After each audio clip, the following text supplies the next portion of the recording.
Late 20th century Japan, a blend of ancient traditions and modern vibrancy. Temples overlooked neon-lit streets and cherry blossoms adorned the cities. From post-war ruins, Japan had risen as a technological and cultural titan.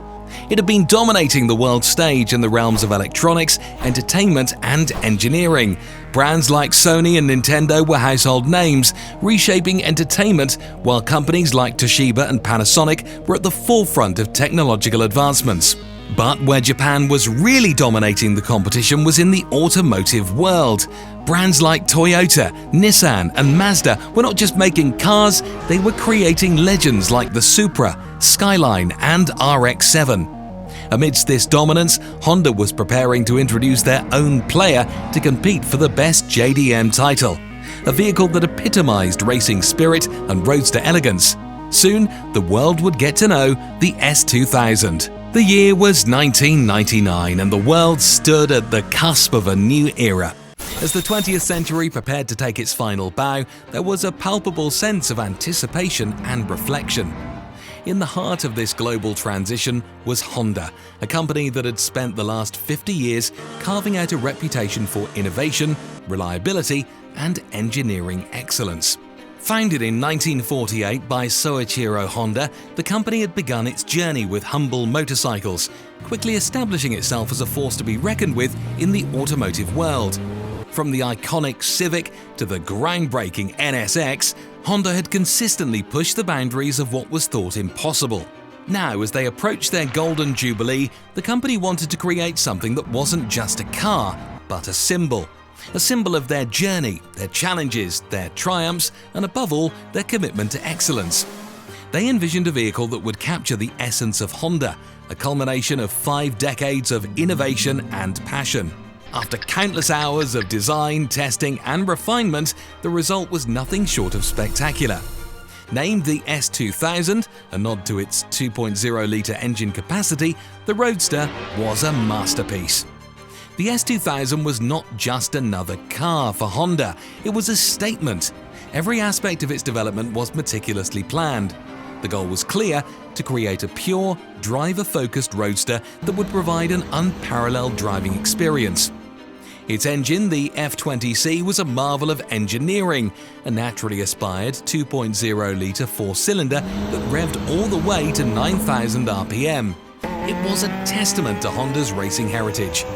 With 240 horsepower, it boasted one of the highest power outputs per litre of any naturally aspirated production engine of its time. But the S2000 was more than just its engine. Its 50-50 weight distribution, rear-wheel drive, and close-ratio 6-speed manual transmission made it a driver's dream. The X-Bone frame gave it rigidity without compromising on weight. The digital dashboard, a novelty at the time, gave the interior a futuristic feel. To really grasp the story behind the Honda S2000, we need to take a trip down memory lane and explore Honda's impressive legacy of innovation.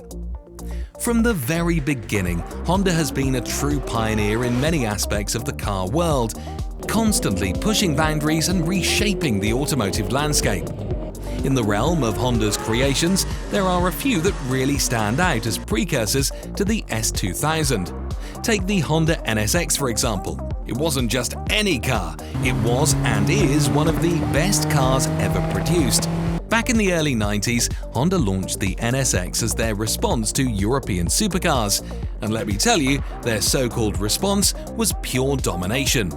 With input from the legendary F1 driver Ayrton Senna, they meticulously engineered the NSX to deliver top-notch performance without the crazy price tag of its European counterparts. It was Honda's way of saying that supercar performance shouldn't be limited to the elite. But the S2000 had to have some sort of spiritual predecessors, right? Yup, the Honda S800, a compact roadster from the swinging 60s that was simply mind-blowing. Picture this, an engine that revved up to a mind-boggling 10,000 RPM and a chassis so light it felt like driving on a cloud. The S800 was an absolute joy on the road, perfectly combining performance and stunning aesthetics. It's safe to say that this little gem set the stage for Honda's future sports car endeavors. The S2000 is a masterclass in design, from where beauty meets function. At first glance, its sleek lines and aerodynamic curves give it a timeless appeal.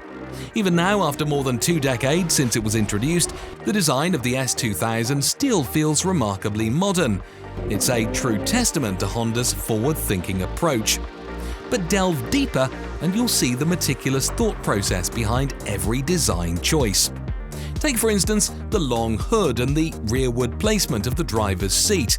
This wasn't just about looks, it was a tribute to the classic roadsters of the past. Plus, it gives you that near-perfect 50-50 weight distribution for excellent handling. The low-slung stance not only gives it an aggressive look, but also helps in aerodynamics, making the car glide smoothly on highways and hug tight corners with ease. But what truly set the S2000 apart was its character. It wasn't just a machine, it had soul. Driving it was an event, an experience. The way the engine screamed past 6,000 RPM, the precise feedback from the steering, the wind rushing past as the soft top was down, it was pure, unadulterated joy. And the automotive world? It soon took notice. The S2000 was not just a commercial success, it was a cult. Car enthusiasts around the world fell in love with its raw, uncompromising nature. It wasn't the fastest nor the most luxurious, but for many, it was perfect. It represented a bygone era of cars that were simple, focused, and incredibly fun. Over the years, the S2000 has gained a loyal following. Clubs and communities have sprung up worldwide, with owners sharing their stories, modifications, and love for this remarkable machine. And then, in 2001, the S2000 made its cinematic debut. It showed up in The Fast and the Furious. That movie was like the holy grail for car enthusiasts. And there it was, the S2000 looking all sleek with that veil-side body kit, getting some serious screen time. Johnny Tran behind the wheel, racing against Brian O'Connor. It was a moment of glory for the S2000 and its fans. After that, it wasn't just a car to the fans, it was a legend. I mean, being in that movie, it's like the S2000 got its Hollywood star. Everyone knew its name and it became a part of the street racing folklore. Man, the Honda S2000 truly became more than just a car after that. It was a star in its own right. The Honda S2000, while a marvel on the open road, also showcased its prowess on the racetrack. Its balanced chassis, high-revving engine and rear-wheel drive setup made it a favourite among racers and tuners. The S2000 really showed what it was made of in the epic 24 Hours of Nürburgring race. This intensive endurance battle took place on one of the world's most challenging tracks, pitting modified S2000s against a wide range of vehicles. The car's reliability and performance were pushed to their limits in this day-long race, and it held its own even against the most specialized racing machines. When it comes to drifting, the S2000 left its mark too. With its rear-wheel drive setup and nimble handling, it became a top choice for drifters in events like the D1 Grand Prix Series in Japan. And of course, the S2000 made its presence felt in the Supra Taikyu, a Japanese endurance racing series. Teams running the S2000 competed in the ST4 and ST5 classes, battling it out against other production-based vehicles in grueling long-distance races. In 2009, a decade after its birth, the S2000's production came to an end. As the years rolled on, the automotive landscape began to shift. Stricter emission regulations, changing consumer preferences, and the rise of new technologies signaled the end of an era for many sports cars. And the S2000 was no exception. The Honda S2000 holds a special place in the hearts of car enthusiasts worldwide. Even though it's no longer in production, its presence is still strongly felt. Vintage car collectors and racing fans are on the lookout for well-preserved models, and many S2000s have found homes with people who appreciate their unique combination of performance and design. Car meets and online forums are buzzing with discussions, mods and stories about the S2000, showcasing its timeless appeal. In a world dominated by electric cars and self-driving technology, the S2000 serves as a reminder of a simpler time, when driving wasn't just a means to an end, but an experience in itself.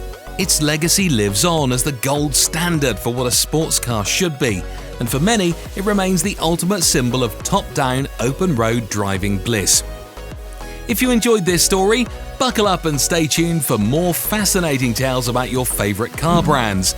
Don't forget to hit that like button and subscribe for a joyride through the world of automotive history. Thanks for watching and see you soon.